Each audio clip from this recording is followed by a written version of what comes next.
Messi has never touched a woman other than his wife, and the backstory is crazy. Messi met his wife Antonella when they were 7 years old. They later became friends, and Messi asked her to be his girlfriend. But that's just the start of this insane tale. Messi wanted to become the best player in the world just so he could take care of Antonella. Messi and Antonella got married, but then female fans tried to tempt Messi. Miss Bum Bum Brazil, Suzy Cortez, sent Messi photos of her in his jersey. She wanted Messi so bad she even got a tattoo of him on her body. But Messi blocked her immediately because he was so committed to Antonella. This is when everyone realized the real reason Messi is awkward around other women. When women ask Messi for photos, he keeps his hands behind him or in his pockets. Even when Peke's wife, Shakira, asked Messi for a photo, he kept his distance. So why is this not hyped up as the pinnacle of masculinity? Why don't we glamorize real role models on social media? Why do we choose to worship narcissism instead? Why do we idolize and follow degenerates who only exist to embody and pursue money, fame, power, greed, and sex? People who we would never want to date our brothers, our sisters, or our children. I will answer that question for you in one sentence at the end of this video, but first, let's talk about it. Imitating the behaviors of a good man or a good woman requires immense sacrifice and selflessness. It requires you to deny yourself in order to benefit someone else. Whereas imitating the behaviors of what media sells us allows us to feed our selfishness and our ego and all manner of material and sexual validation without limits.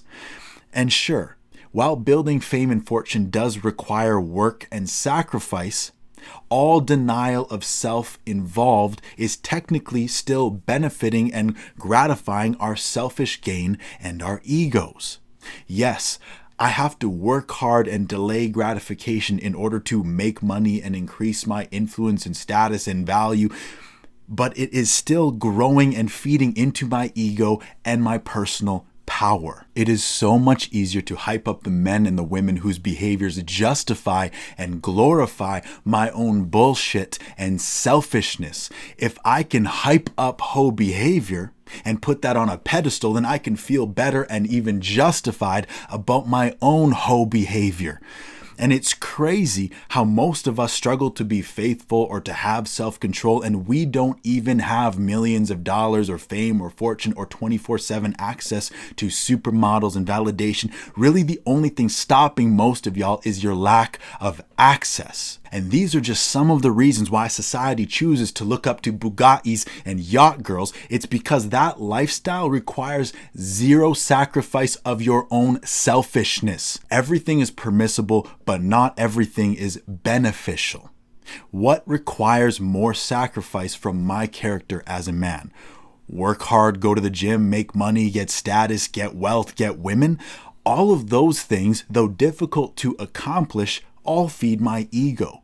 Choosing to resist my flesh and my ego, choosing to be faithful, choosing to avoid temptation and not be driven by validation, that requires real sacrifice. The path of least resistance will always be the most traveled. The reason why we hype up bullshit and selfishness is because the road is wide and it is easy to follow. We do not hype up righteousness because the path is narrow and it's hard to follow.